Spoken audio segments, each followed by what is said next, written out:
Hello everyone, a very good evening to all of you. सभी का welcome करता हूं again YT your English shooter पे। जल्दी से बिना देरी के शुरू करेंगे। फर्स्ट एडिटोरियल द हिंदू का आज हमने कवर करना है। इस आर्टिकल को कवर करने का ऑब्जेक्टिव ये है कि इसको पढ़ते पढ़ते आप रीडिंग सीखें, कॉम्प्रिहेंशन, मीनिंग निकालना और साथ साथ में वोकैब और ग्रामर को लॉजिकली आपको अप्रोच करना है बिना रट्टा मारे। और यही हमारी इस क्लास की खासियत है। बिल्कुल बेसिक लेवल से बनाते हैं, 8वीं 10वीं का बच्चा भी समझ सकता है अंग्रेजी को कैसे हैंडल किया जाए। तो चलिए कॉम्पिटिटिव एग्जाम्स के हिसाब से उस चीज को फोकस में रखते हुए अपने लेक्चर को शुरू करते हैं। क्लास को एक लाइक और एक शेयर जरूर से दें। आइए कुछ नया सीखते हैं।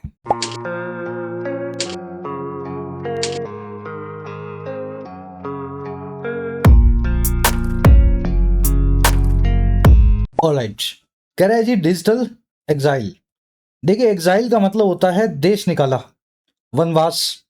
आपको दुनिया से काट दिया जाए, अपनों से दूर कर दिया जाए, अपनी जगह से हिला दिया जाए, इसको बोलते हैं एग्जाइल। और डिजिटल आप समझते हैं जो काम इंटरनेट पे हो वो होता है डिजिटल। कह रहे सरकार भी जब आपकी बातें सरकार को पसंद नहीं आती है तो एक कानून का यूज करती है और आपको इंटरनेट की दुनिया से वनवास दिला देती है। सारे व्हाट्सएप, सारे ट्विटर, फेसबुक, इंस्टाग्राम्स, रातों रात कुछ पलों में आपके सबके सब अकाउंट्स गायब हो जाते हैं और नया अकाउंट भी आप नहीं बना सकते हो। बैंड ही करवा देती है सरकार आपको उन जो है प्लेटफॉर्म से। कह रहा है ये डिजिटल एग्जाइल देने का सरकार का तरीका है। चलिए एग्जाइल वर्ड पे यहीं रुक जाओ। इसी से एक वर्ड बनता है अंग्रेजी में, ई एक्स से शुरू होता है और वो वर्ड बताता है मास स्केल पे, बड़े स्केल पे किसी एक जगह से जब लोग भागते हैं अपनी जान बचा के।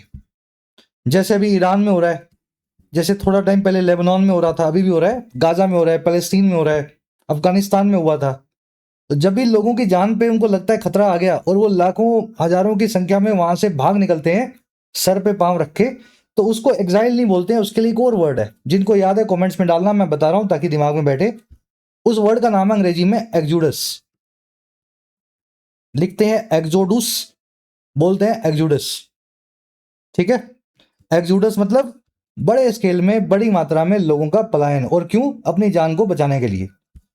चलिए बढ़े आगे। दोनों वर्ड्स में फर्क है। एक्साइल में आप किसी को धक्का देके निकाल रहे हो, एक्जूडस में आदमी खुद भाग रहा है। कह रहा है जी the government could be creating a system of arbitrary censorship. कह रहे जो हमारी सरकार है ना, हो सकता है वो क्रिएट कर रही हो, बना रही हो। और क्या? एक ऐसे सिस्टम को जो सेंसरशिप का है, और सेंसरशिप इस टाइप की जो मनमाने ढंग से हो, आर्बिट्ररी हो। सेंसरशिप आप समझते हैं, आपकी बात को सेंसर करना, आपकी आवाज को दबाना, आपके अकाउंट्स को डिलीट करना, आपकी ट्वीट्स को, पोस्ट को हटवा देना, ब्लॉक कर देना, इसको बोलते हैं सेंसरशिप। और आर्बिट्ररी का मतलब है मनमाना। जहां मन आ गया, जिस आदमी का अकाउंट डिलीट करना था कर दिया बैठे बैठे। तो सरकार हो सकता है जाने अनजाने ऐसा सिस्टम बना दे एक नए कानून के साथ कि जो जिसका मन आए सरकार में बैठे किसी भी आदमी का अकाउंट उसका वो ब्लॉक कर देगा। चलिए गवर्नमेंट की वर्ब है कुड बी क्रिएटिंग। चलिए अब जल्दी से आगे बढ़ते हैं। इस आर्टिकल की आपको वोकैब दिखाता हूं। ये जो भारी भारी वर्ड है, क्रिसेंडो, आर्बिट्ररी, इन सबको मैं डिटेल में दिखा देता हूं आपको ताकि आप इनको समझ पाओ और इनको यूज कर पाओ। अगेन क्लास का लाइक और एक शेयर बनता है तो जरूर से इसको दें। आपके प्यार के ऊपर इस चैनल को चलाया जाता है। वाईटी ऐप को अपने फोन में जरूर डाउनलोड करें। ऐप का काम है आपके एग्जाम्स की प्रिपरेशन करवाना। सारे एग्जाम्स को प्रिपेयर मैं ही करवाता हूं, मेरी गाइडेंस में आप करते हैं। इंग्लिश में लिखना सीखने के लिए राइटिंग स्किल्स का कोर्स है जिसमें आप 50-60 घंटों में बेसिक से और एडवांस तक इंग्लिश में लिखना सीख सकते हैं। इसी तरीके से अगर किसी एग्जाम के लिए प्रिपेयर कर रहे हो, एसएससी बैंक्स के लिए प्रिपेयर कर रहे हो, तो English unload course, full English unload course आपके लिए अवेलेबल है।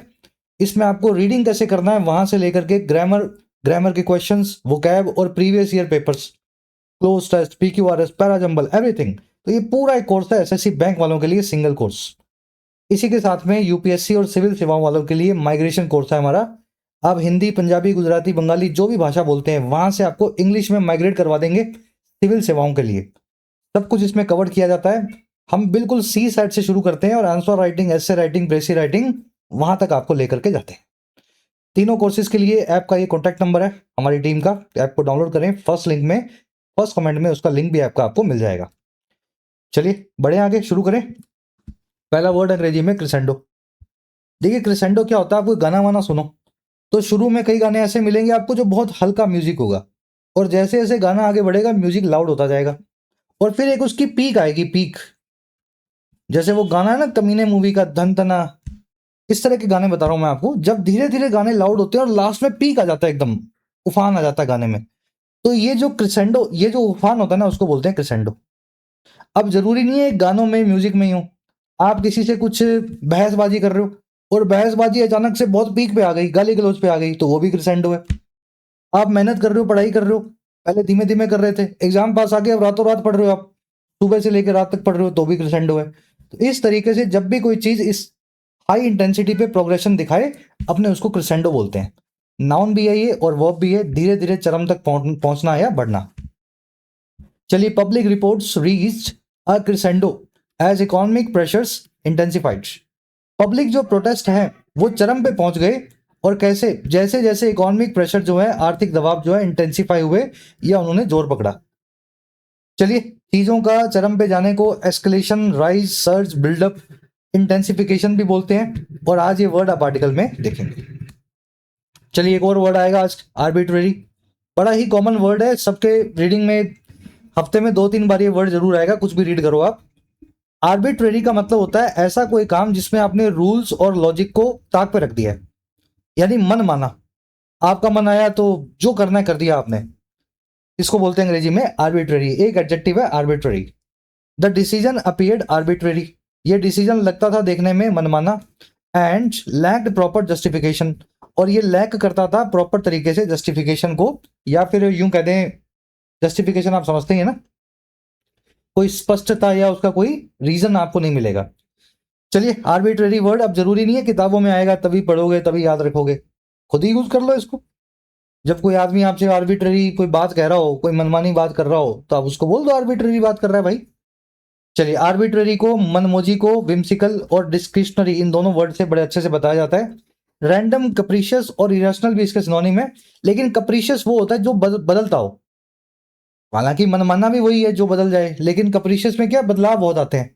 सुबह बोल दिया कि खाना खाऊंगा, दोपहर में बोल दिया कि नहीं खाऊंगा, शाम को बोल दिया घर नहीं आऊंगा, रात को फिर आ गया। तो जब ऐसे काम करते हैं आप तो कैप्रिशियस होता है वो, विम्सिकल होता है एकदम मूडी। चलिए, एक और वर्ड देखेंगे आज क्लास में, आउट क्राई। देखिए, जब आप बहुत परेशान हो और क्या करें, आप घर में बंधे हो, तो अचानक से आप एक दिन घर से बाहर निकलेंगे, आउट होंगे और क्राई करेंगे, चिल्लाएंगे। और जब ये काम लोग सरकारों के सामने करने लगे, अपने घरों से बाहर निकले और सरकार के खिलाफ चिल्लाने लगे, इसी को बोलते हैं आउटक्राई। स्ट्रॉन्ग पब्लिक एंगर और प्रोटेस्ट, तीव्र सार्वजनिक विरोध कहलाता है outcry. The policy triggered wide spread outcry from citizens, ये जो कानून था, ये जो पॉलिसी थी, इसने ट्रिगर कर दिया बड़े स्केल पे पब्लिक के जो है विरोध को, सिटीजन से या फिर आम आदमी की तरफ से। चलिए, इसके दो सिनोनिम्स हैं, क्लैमर और फ्यूरोर। क्लैमर का मतलब होता है जी शोर, शोरगुल, और फिरोर का मतलब होता है गुस्से वाला शोर जिसमें एंगर हो। बहुत फर्क नहीं है इन वर्ड्स में आउटक्राई से। आउटक्राई तो सीधे सीधे विरोध के लिए यूज होता है, क्लैमर मतलब शोर, और फिरोर यानी गुस्से वाला शोर, एकदम एंगर हो जिसमें। आउटरेज भी इसका सिनोनिम है, बैकलैश भी बोलते हैं, पब्लिक बैकलैश, ये फ्रेज आपको अक्सर लिखा हुआ मिलेगा, पब्लिक बैकलैश। चलिए, बढ़े आगे। एक और वर्ड आएगा आज की क्लास में, एम्बोल्डन। देखिए, आपने सुना होगा ये वर्ड, बोल्ड। वो आदमी बड़ा बोल्ड है, वो लड़की बड़ी बोल्ड है, वो लड़का बड़ा बोल्ड है। बोल्ड का मतलब होता है हिम्मती या साहसी। अब देख लो एम्बोल्डन क्या होगा, किसी को हिम्मती या साहसी बनाना, यानी किसी की हिम्मत को बढ़ाना। गलत ही नहीं, सही तरीके से भी, दोनों तरीके से जब आप किसी की हिम्मत को बढ़ाते हो तो उसको एम्बोल्डन करना बोलते हैं। मैं आपको एग्जाम्पल देता हूँ। एक बच्चा जो बहुत पढ़ना चाहता है और उसके माँ बाप उसको अच्छी किताबें ला के देते हैं, अच्छा एनवायरमेंट देते हैं, तो वो भी उसको पढ़ाई के लिए एम्बोल्डन कर रहे हैं। और एक बच्चा जो बड़ा नालायक सा है, सारा दिन क्रिकेट खेलता है, घर नहीं आता, स्कूल बंक मारता है, और उसके माँ बाप उसकी बात को नजरअंदाज करते हैं, वो भी उसको एम्बोल्डन कर रहे हैं। तो जब भी किसी की हिम्मत बढ़ाते हो, गलत या सही तरीके से वर्ड यूज होगा, ऐसे याद रखना है इसको। The success of earlier reforms emboldened leaders to take further steps, जो कामयाबी थी पहले वाले रिफॉर्म्स की, उन्होंने एम्बोल्डन कर दिया या फिर साहस बढ़ा दिया लीडर्स का, कि वो फर्दर स्टेप्स ले पाए और आगे कदम उठा पाए। चलिए, मोटिवेट करना, एनकरेज करना, स्ट्रेंथन करना, इसके सिनोनिम्स हैं, ये वर्ड आप आर्टिकल में देखेंगे। हो गए 4 वर्ड्स, एक और करवा दूं। 5वां वर्ड तो क्या है, करवाया या नहीं कराया बराबर ही है, इसका मीनिंग आप खुद से ही फील कर लोगे। देखिए, ये राइड कर रहे हो आप, राइड समझते हो, सवारी। अगर इसके ऊपर एक और सवार हो जाए, ये घोड़ा है एक, ठीक है, ये सवारी है आपकी, घोड़ा, 4 पांव होते हैं ना घोड़े के, घोड़ा आपकी सवारी है। अगर घोड़ा कहीं जा रहा है और इसके ऊपर आप बैठ गए, अब ये घोड़ा अपनी मर्जी से नहीं जा पाएगा, अब जहां आप ले जाओगे वहां ही जाएगा। तो जब भी कोई राइड के ऊपर कोई और ओवर कर जाए, सवारी के ऊपर कोई और सवार हो जाए, तो वो उसको डोमिनेट करता है या फिर अपने हिसाब से चलाता है। और ये वर्ड ओवरराइड इस तरीके से यूज होता है कोर्टों में, अदालतों में और कानूनों में। जब सरकार कोई कानून बना दे और कोर्ट उसके ऊपर अपना कानून दूसरा रख दे, तो फिर कोर्ट का कानून माना जाता है वो सरकारी कानून को ओवरराइड कर देगा, निरस्त कर देगा, खारिज कर देगा, घोड़े के ऊपर बैठ जाएगा, घोड़े को अपने हिसाब से चलाएगा। तो ऐसे ही वर्ड अंग्रेजों ने बनाया है, ओवरराइड करना। चलिए आसान भाषा में इसको बोलते हैं कैंसिल करना, किसी कानून को, नियम को, कायदे को, और नया कानून ले आना।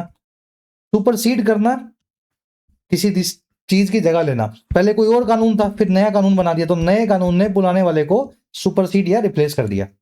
डिसमिस करना, ओवरटर्न करना, ये आज वर्ड आप आर्टिकल में देखेंगे। The committee chose to override the earlier ruling.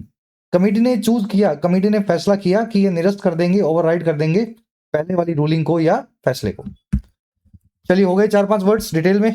अब आ जाओ आर्टिकल पे, एक समरी आपको दे। पढ़ने में बहुत आसान है, ज्यादा कुछ ग्रामर भी नहीं आई है आज, हालांकि बीच में बताता रहूंगा मैं आपको। तो इसकी रीडिंग लेना अच्छे से, हर वर्ड को, सेंटेंस को पहले खुद से पढ़ना। आर्टिकल में एक रूल नंबर 16 है, डिजिटल जो है हमारे डिजिटल मीडिया रूल 2009 का। और रूल नंबर 16 का सरकार कर रही है दुरुपयोग बड़े धड़ल्ले से। क्या ये रूल नंबर 16 है, आप डिटेल में देखेंगे। और अब तो इस रूल नंबर 16 को और भयानक बनाने की सरकार जो है फिराक में है। सरकार पूरा दम लगा रही है, पूरी मेहनत कर रही है कि कैसे भी करके हमारी नीतियों के खिलाफ कोई भी आदमी जिसकी लाखों और मिलियंस व्यूज आती हो, वो अपनी वीडियो पोस्ट ना करे, वो अपनी पोस्ट ट्विटर पे ना डाले और फेसबुक पे कोई स्टोरी ना पोस्ट करे। तो बस ये सारी कहानी इसी चीज के चारों तरफ घूमती है। और हमारा आर्टिकल कह रहा है कि हम धीरे धीरे कहाँ बढ़ रहे हैं, तानाशाही की तरफ बढ़ रहे हैं। चलिए क्रिटिसाइजिंग टोन, आज क्रिटिकल टोन में बात कर रहा है। आर्टिकल को शुरू करेंगे। फर्स्ट पैराग्राफ आपके सामने है और अच्छे बच्चों की तरह वीडियो को पॉज करके एक बार खुद से इसकी रीडिंग लो। एक ही सेंटेंस है इसमें, इस सेंटेंस को आपको पढ़ के मीनिंग निकालना, जितना निकले उतना निकालो, फिर मिलके पढ़ते।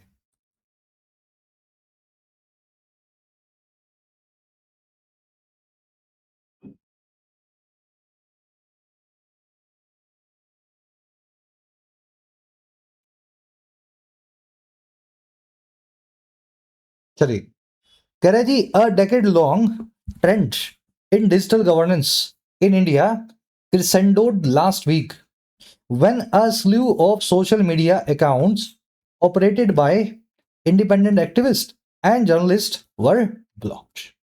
लंबा सेंटेंस है, आगे रुक जाता हूं मैं। आगे इसका कारण बताया गया, तो 4 वाला कारण जो आगे देख लेंगे क्यों ब्लॉक हुए। कह रहा है एक डेकेड लॉन्ग, यानी 10 साल लंबा। डेकेड आप समझते हैं 10 ईयर के पीरियड को, या दशक को बोलते हैं अंग्रेजी में, डेकेड।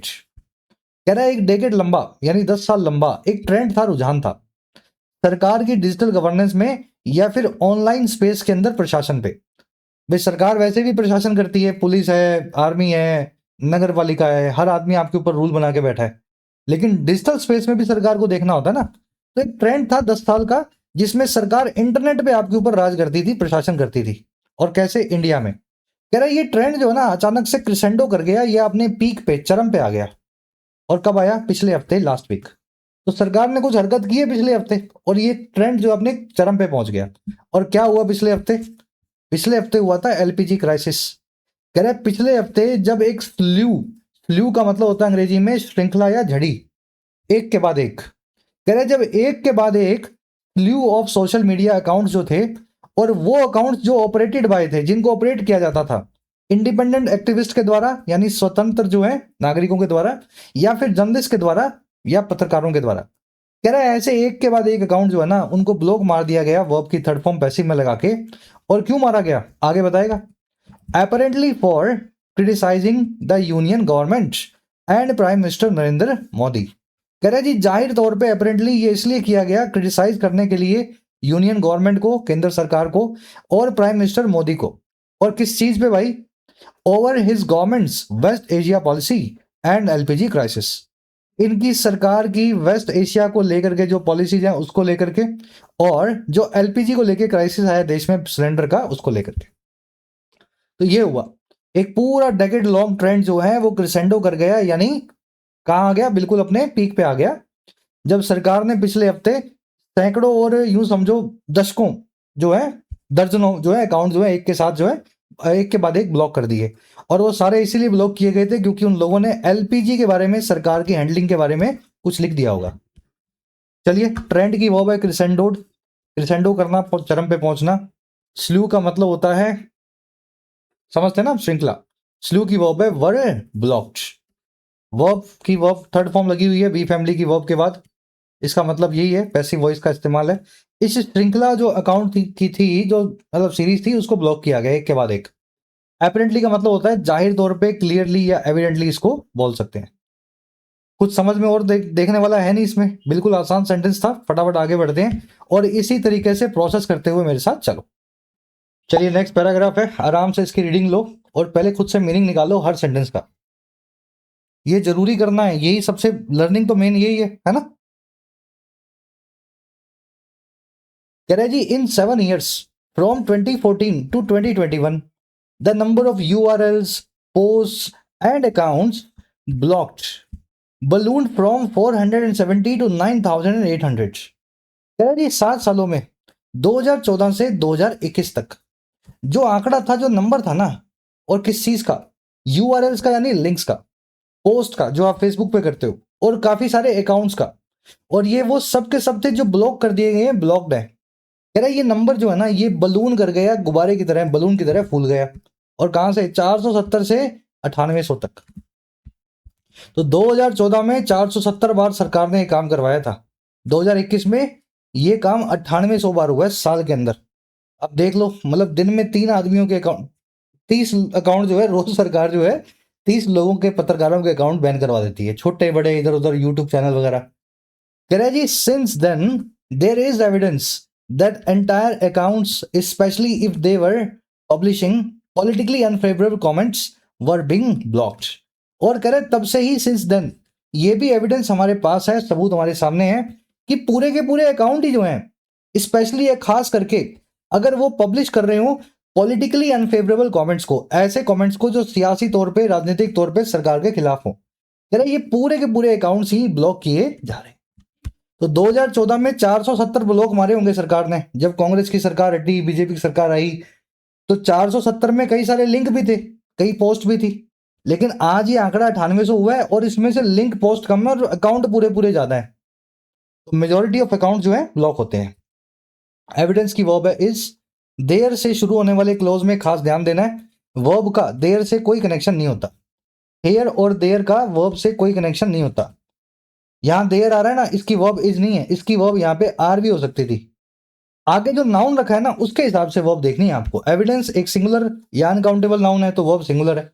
मान लीजिए यहां पे लिखा होता पीपल, पीपल मतलब लोग, प्लूरल नाउन है। मान लीजिए यहां लिखा होता कार्स, कार्स मतलब कारें, प्लूरल नाउन है, तो वर्ब यहां पे आर आ जाती। तो याद रखेंगे, देयर के साथ में कभी भी वर्ब को, देयर को देख के नहीं लगाना है, उसके बाद रखे हुए नाउन के हिसाब से लगानी है। चलिए, एविडेंस एक ऐसा नाउन है अंग्रेजी में जो अनकाउंटेबल होता है, ना इसका सिंगुलर ना इसका प्लूरल। कह रहे जी, there was a wave of censorship during the farmers protest in 2021। कह रहे एक वेव भी आई, एक पूरा तूफान भी आया, लहर भी आई सेंसरशिप की सरकार की तरफ से 2020-21 के फार्मर प्रोटेस्ट के दौरान।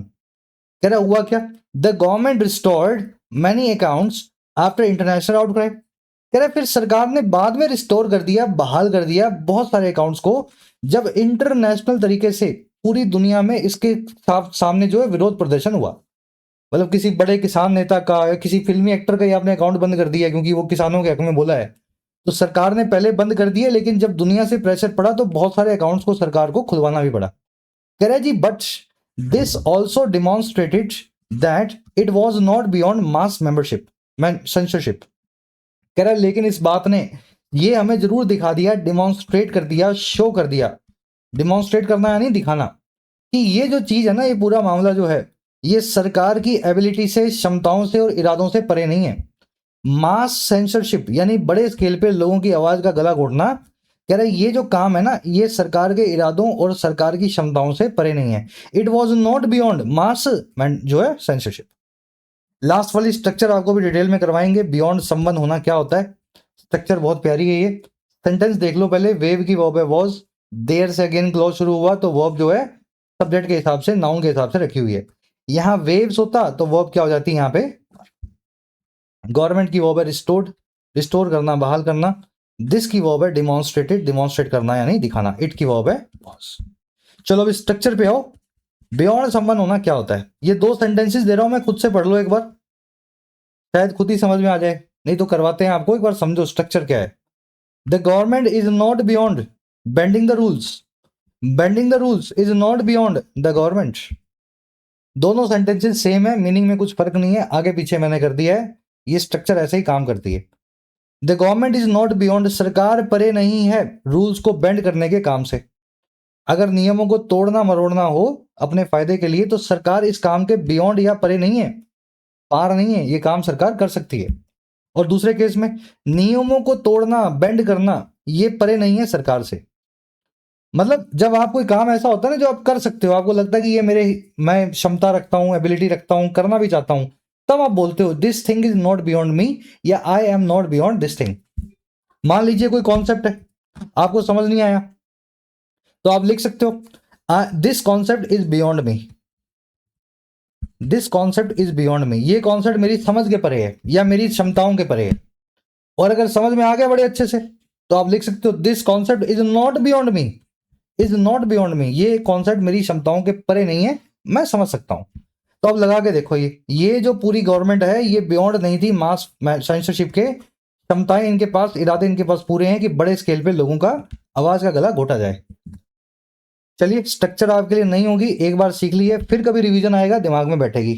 जब रीडिंग में रेगुलर रहोगे, एक एक दो दो स्ट्रक्चर पांच पांच बार देखोगे, अपने आप आपके नॉलेज का हिस्सा बन जाती हैं वो चीजें। बड़ा पैराग्राफ है, फटाफट इसको फिनिश करो।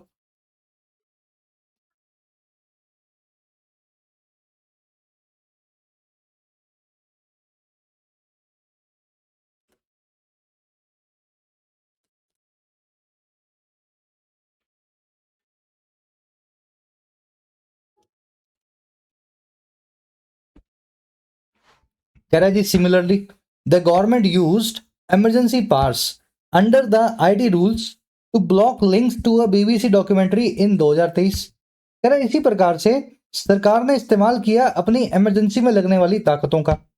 और किसके अंडर थी वो? आईटी रूल्स के अंडर थी। और क्यों?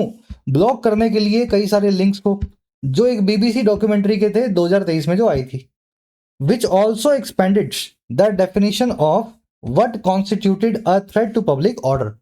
और कह रहा है ये वही चीज है जो एक्सपैंड करती है, खोल करके बड़ा कर देती है दायरे को, उस परिभाषा का, उस डेफिनेशन का, कि कौन सी चीज कॉन्स्टिट्यूट करती है, कौन सी चीज बनाती है एक थ्रेट को, एक चुनौती को पब्लिक ऑर्डर के सामने या आम आदमी के। पब्लिक ऑर्डर मतलब होता है कानून व्यवस्था, पब्लिक किस सिस्टम में किस ऑर्डर में रहेगी, यही होता है पब्लिक ऑर्डर। तो सरकार ने क्या किया, कानून व्यवस्था के नाम पे लोगों को डिजिटली जो है एग्जाइल करना शुरू कर दिया। बीबीसी डॉक्यूमेंट्री से 2023 में हमने होता हुआ देखा था। गवर्नमेंट की वर्ब है यूज्ड, सरकार ने यूज किया। विच आया है डॉक्यूमेंट्री के लिए, विच की वर्ब है एक्सपेंडेड, सॉरी विच आया है रूल्स के लिए, ठीक है ना। सरकार ने इमरजेंसी पावर्स को यूज किया तो इन पावर्स ने, इन रूल्स की इमरजेंसी पावर्स ने एक्सपेंड कर दिया, दायरे को बढ़ा दिया उस डेफिनेशन के या परिभाषा के जो सरकार कहती है कि पब्लिक ऑर्डर के लिए ये थ्रेट हो सकता है। चलिए व्हाट की वर्ब है कॉन्स्टिट्यूटेड। कह रहे जी when Twitter now X challenged several blocking orders between 2021 and 2022 in Karnataka high court, the high court dismiss the plea and fine Twitter. कह रहा है जी जब ट्विटर ने, जो अब एक्स बोलते हैं जिसको, इसने भी चैलेंज किया सरकार के बहुत सारे ब्लॉक करने के ऑर्डर्स को। इस सरकार ने बोला होगा ये जर्नलिस्ट है, इसका ट्विटर अकाउंट हटाओ, बंद करो इसका। कह रहे जब ट्विटर ने चैलेंज किया ना सरकार के इन सारे ऑर्डर्स को 2021 से 2022 के बीच में कई दफा, और कहाँ किया? कर्नाटका की हाईकोर्ट में किया। तो कह रहा है हाईकोर्ट जो है, महामहिम हाईकोर्ट साहिबा, ये इन्होंने डिसमिस कर दिया या खारिज कर दिया ट्विटर की प्ली को, याचिका को या रिक्वेस्ट को, अंग्रेजी में इसको बोलते हैं प्ली, रिक्वेस्ट, और फाइन लगा दिया ट्विटर पे ही, इसके ऊपर दंड लगाया। और ये सारा काम कैसे किया? Further emboldening the state to censor accounts, और ज्यादा इम्बॉल्डन करते हुए, सांस देते हुए, उदंड बनाते हुए स्टेट को या राज्य को या सरकार को कि वो सेंसर करे अकाउंट्स को और अकाउंट्स को बंद करवाए। तो ये हुआ ट्विटर के साथ। ट्विटर को लगा होगा सरकार के अकाउंट के खिलाफ हम जाएंगे, मतलब सरकार की ब्लॉक करने के ऑर्डर के खिलाफ हम कोर्ट में जाएंगे, कोर्ट ने ट्विटर के ऊपर ही जुर्माना लगा दिया। चलिए ट्विटर की वो है चैलेंज्ड, हाई कोर्ट की वर्ब है डिसमिस्ड, डिसमिस करना, खारिज करना। प्ली का मतलब होता है याचिका या रिक्वेस्ट।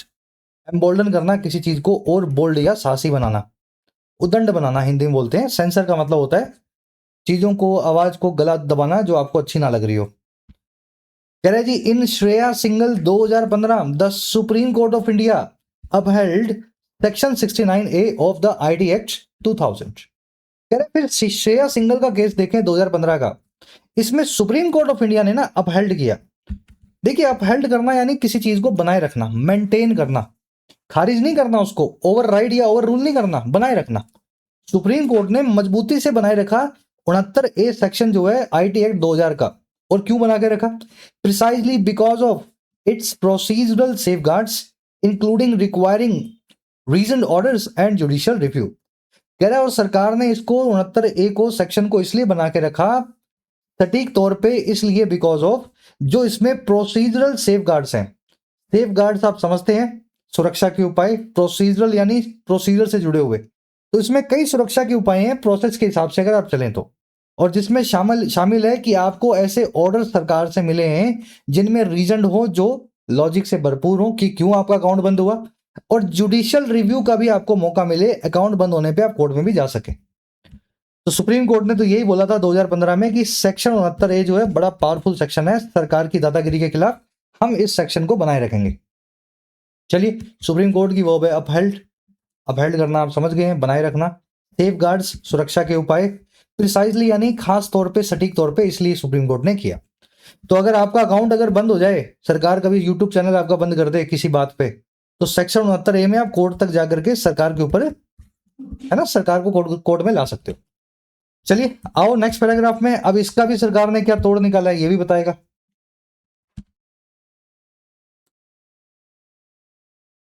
पढ़ लो मीनिंग निकाल लो इसका फटाफट।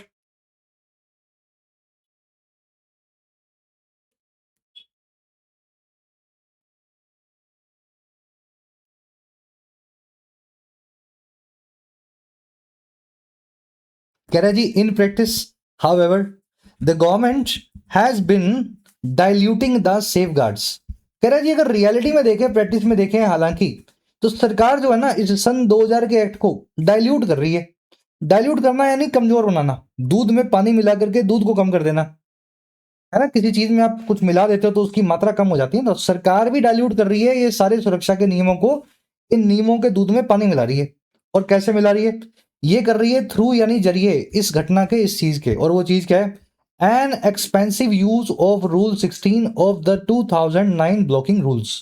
एक बड़ा या एक्सपेंसिव जो यूज इन्होंने किया, एक्सपेंसिव यानी जिसका एक्सपेंस बहुत बड़ा हो, दायरा बहुत बड़ा हो, बड़े दायरे का इन्होंने इस्तेमाल किया रूल नंबर 16 का, 2009 के ब्लॉकिंग रूल्स का। कह रहा है और ये कौन से रूल्स हैं? रूल नंबर 16 कौन सा है? Which requires blocking proceedings to be confidential. कह रहा है जो रिक्वायर करता है, जरूरी बनाता है कि ब्लॉक करने की पूरी कार्रवाई, आपका अकाउंट ब्लॉक करने की पूरी प्रक्रिया वो कॉन्फिडेंशियल हो, सीक्रेट हो, हिडन हो, आपको कभी बताया ही ना जाए कि आपका अकाउंट क्यों ब्लॉक किया गया था। ये रूल 16 में लिखा हुआ है कि अगर आप देशद्रोही हो, देश को तोड़ना चाहते हो, तो आपका अकाउंट ब्लॉक करेंगे और आपको नहीं बताएंगे। चलिए तो सरकार इस तरीके से रूल 16 का इस्तेमाल कर रही है। गवर्नमेंट की वर्ब है has been diluting, present perfect continuous tense का इस्तेमाल हुआ है यहाँ। सरकार ये काम करती आ रही है, हैज बिन डाइल्यूटिंग। अच्छा एक्सपेंसिव आपने देख लिया, जिसका दायरा बहुत बड़ा हो, तो यूज जो है रूल 16 का बड़े दायरे में किया जा रहा है। विच आया है रूल 16 के लिए, विच की वर्ब है रिक्वायर्स। ये रूल 16 जरूरी बनाता है कि आप ब्लॉकिंग की प्रोसीडिंग के बारे में उस आदमी को बताओ जिसका अकाउंट आपने ब्लॉक किया था, मतलब उसकी प्रोसीडिंग्स के बारे में उसको मत बताओ, कॉन्फिडेंशियल रखो या हिडन रखो। कॉन्फिडेंशियल वो चीज होती है जो बात आप कागजों में रखेंगे, सबके सामने नहीं लाएंगे। जैसे वो एप्स्टीन फाइल्स हैं, वो सारी कॉन्फिडेंशियल थी, अब धीरे धीरे लोगों के सामने आ रही है, ठीक है। तो ये कॉन्फिडेंशियल मतलब सरकारी सीक्रेट्स। कह रहा है जी when this stipulation is invoked to withhold blocking orders और their reasons from affected parties, it undermines their ability to challenge the action in court. अब कह रहे सरकार कैसे खेल करती है, जब ये स्टिपुलेशन जो है, स्टिपुलेशन का मतलब होता है शर्त या रूल, कायदा या कानून, लॉ या प्रिंसिपल। कह रहे जब ये कायदा कानून रूल 16 इसको इन्वोक करती है ना सरकार, इसको जगाती है, इसको एक्टिवेट करती है। और क्यों? ताकि विद होल्ड करे या अपने पास जो है छुपा के रखे। विद होल्ड करना, अपने पास, विद साथ में, होल्ड करना, देना नहीं। कह रहे जब सरकार मना कर दे, विद होल्ड कर ले ब्लॉकिंग के ऑर्डर्स को या फिर उनके रीजन्स को जो अफेक्टेड पार्टियों को दिया जाना था।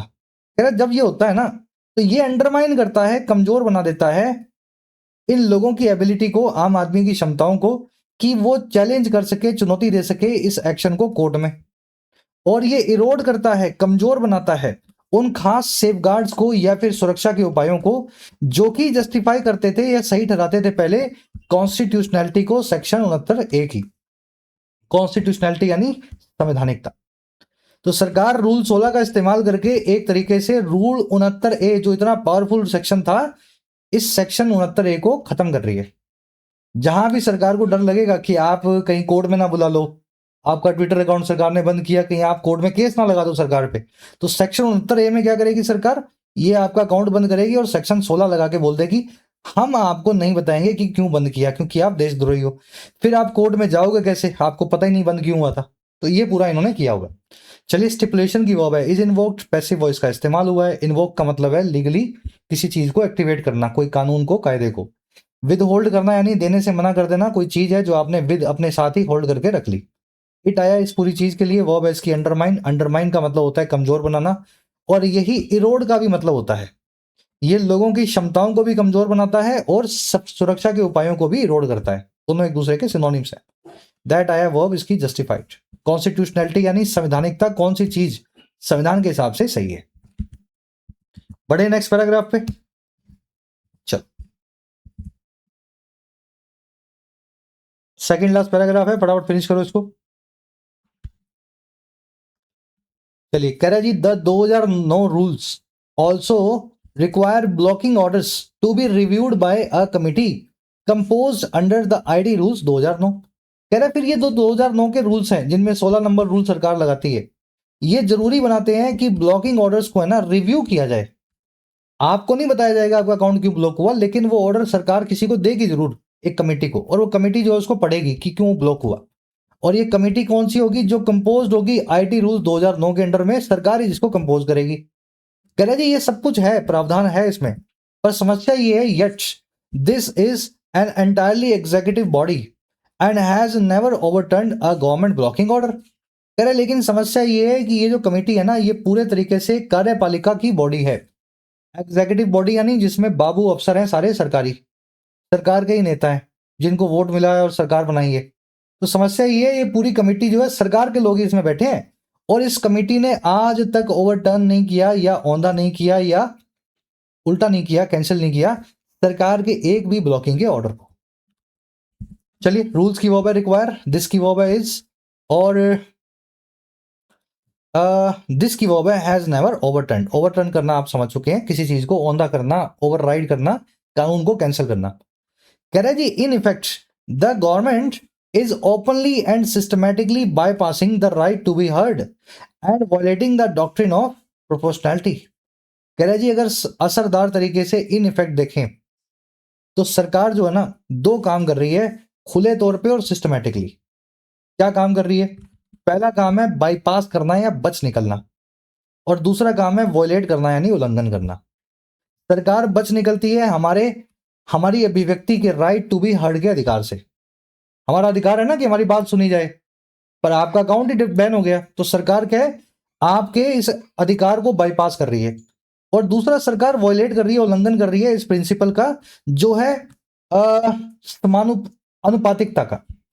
प्रोपोर्शनैलिटी का मतलब है जितना बड़ा और गंदा काम करोगे उतना ही आपको दंड मिलेगा।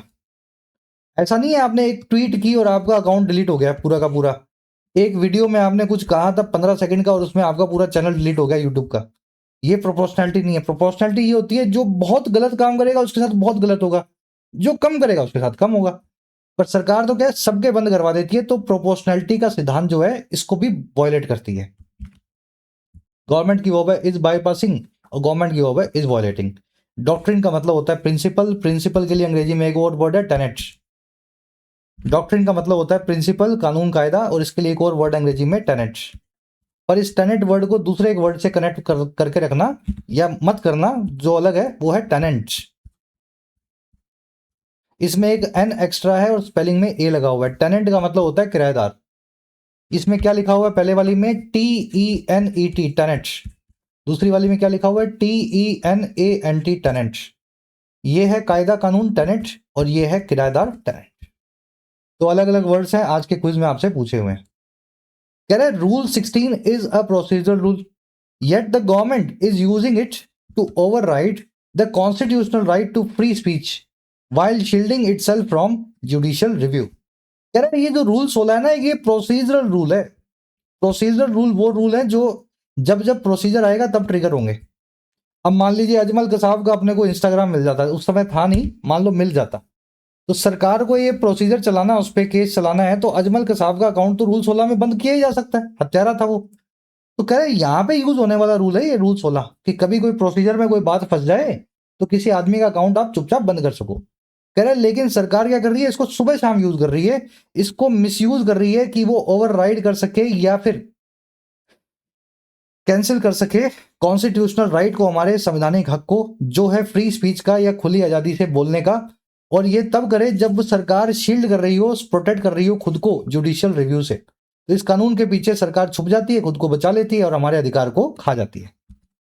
चलिए, रूल की वर्ब है इज, गवर्नमेंट की वर्ब है इज यूजिंग। ओवरराइड करना, पीछे एक वर्ड आया था ओवरटर्न करना, दोनों का मतलब होता है किसी कानून कायदे को हटा के दूसरा ले आना।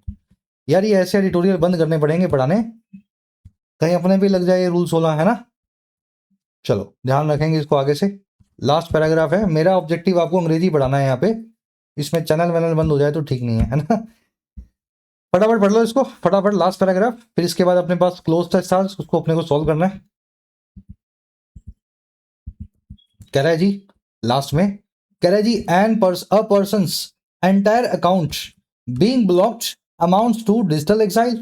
कह रहे एक आदमी का जो पूरा अकाउंट है उसका जो ब्लॉक होने का काम है, ये बराबर होता है, अमाउंट होता है डिजिटल एक्साइल पे या फिर इंटरनेट पे उसको वनवास मिलने के। कह रहे जी और ये कैसे होता है, removing the person from the public square, remove करते हुए उस आदमी को पब्लिक स्क्वायर से या फिर बीच बाजार से। पब्लिक स्क्वायर मतलब बीच बाजार। अब इंटरनेट का बीच बाजार क्या है, इंस्टाग्राम, ट्विटर, फेसबुक। कह रहा जी which is a hallmark of an authoritarian government. कह रहा जो कि एक हॉलमार्क है या फिर बड़ा पक्का निशान है तानाशाही सरकार का। और किसके बजाय, rather than of a liberal democracy, बजाय एक लिबरल या फिर लिबरल आप समझते ही हैं, लेफ्ट विंग तो थोड़ा एक्सट्रीम हो जाता है, लिबरल में आप क्या होता है, लोगों को आजादी देते हो, तो बजाय एक आजादी देने वाली डेमोक्रेसी के, लोकशाही के। चलिए, पर्सन का अकाउंट डिलीट करना इज इक्वल टू या बराबर टू या amounts to digital exile, verb है इसकी अमाउंट्स टू, विच की वर्ब है इज, हॉलमार्क का मतलब होता है पक्का निशान, अथॉरिटेरियन यानी डिक्टेटरशिप है ना, डिक्टेटोरियल हो जो, तानाशाही हो। कह रहे the government's plan to decentralize blocking powers to multiple ministries could effectively create a regime of arbitrary censorship। कह रहा है अब जो सरकार बना रही है कि ये डिसेंट्रलाइज करेगी, डिसेंट्रलाइज का मतलब होता है एक सेंटर से पावर को अलग अलग जगह डिस्ट्रीब्यूट कर देना, कि सरकार जो है डिसेंट्रलाइज करेगी, ब्लॉक करने की पावर को डिस्ट्रीब्यूट करेगी सब इन ताकतों को, और किनको, बहुत अलग अलग मिनिस्ट्रियों को। कह रहा है ये प्लान बड़ा खराब है और ये क्रिएट कर सकता है असरदार तरीके से इफेक्टिवली एक ऐसा रिजीम या प्रशासन, एक ऐसा एडमिनिस्ट्रेशन जो है मनमाने ढंग से सेंसरशिप का या अकाउंट्स का गला घोटने का। भाई अगर किसी कल को फॉरेन मिनिस्ट्री को कुछ समझ में नहीं आया तो उसने ब्लॉक कर दिया आपका अकाउंट, फिर आपने कुछ बोला वो पेट्रोलियम मिनिस्टर को समझ में नहीं आया, उसने आपका अकाउंट जो है ब्लॉक कर दिया। तो सरकार जो सबको पावर बांट रही है ना अपने अपने नेताओं को, ये बड़ा गलत हो सकता है, मनमाने ढंग से कोई भी नेता किसी का भी अकाउंट बंद कर देगा। प्लान की वर्ब है कुड क्रिएट, रेजिम का मतलब है प्रशासन, डिसेंट्रलाइज करना यानी बांटना पावर को, क्षमताओं को, आर्बिट्रेरी आप समझते हैं, विम्सिकल, कैप्रिशियस, मनमाना। कह रहे जी where any department can silence a critic. कह रहे ये वही होगा जहां पे कोई भी डिपार्टमेंट चुप करवा सकता है अपने किसी आलोचक को, विदाउट द स्पेशलाइज्ड ओवरसाइट, बिना किसी खास ओवरसाइट के या निगरानी के, however flawed of the IT ministry, IT ministry की चाहे वो कितनी भी फ्लॉड हो या गलत हो। भाई अभी तो आईटी मिनिस्ट्री बीच में होती है, पर ये रूल आ जाएगा जब सबको पावर मिल जाएगी, तो आईटी मिनिस्ट्री की जो बची कुची ओवरसाइट थी, जो निगरानी थी, उससे भी अब आप हाथ धो बैठोगे। मिनिस्ट्रियां अपने हिसाब से आपका अकाउंट जो है दिन में रात में जब करना होगा बंद कर देंगे। तो एनी डिपार्टमेंट की वर्ब है कैन साइलेंस, ओवरसाइट यानी निगरानी, फ्लॉड का मतलब होता है जिसमें कुछ कमियां हो, खामियां हो, जो परफेक्ट ना हो। तो आईटी मिनिस्ट्री की निगरानी आज है, लेकिन थोड़ी खामियां उसमें, शायद ये खामियों वाली ओवरसाइट भी धीरे धीरे खत्म कर देगी सरकार। चलिए रैप अप करें क्लास को। नहीं था आर्टिकल पढ़ने में, सेंटेंस लंबे थे, लेकिन मुझे ऐसे इजी लगते हैं पढ़ने और पढ़ाने दोनों में। अब जो मुश्किल है उसको आपको सॉल्व करना है। 5 क्वेश्चन दे रहा हूं, फटाफट वीडियो को पॉज करो। इन 5 वर्ड्स को ब्लैंक्स के अंदर क्लोज टेस्ट में आपको फिट करना है, और कोई भी वर्ड की कोई भी फॉर्म यूज हो सकती है। जैसे क्रिसेंडो वर्ब भी हो सकती है, नाउन भी हो सकता है। एम्बोल्डन एक वर्ब भी हो सकती है, V2 लगा के, V3 लगा के भी आ सकती है। तो देखो अपने हिसाब से जैसे यूज करना और बनाओ। मैं करवाऊंगा ये, पहले खुद से ट्राई दो।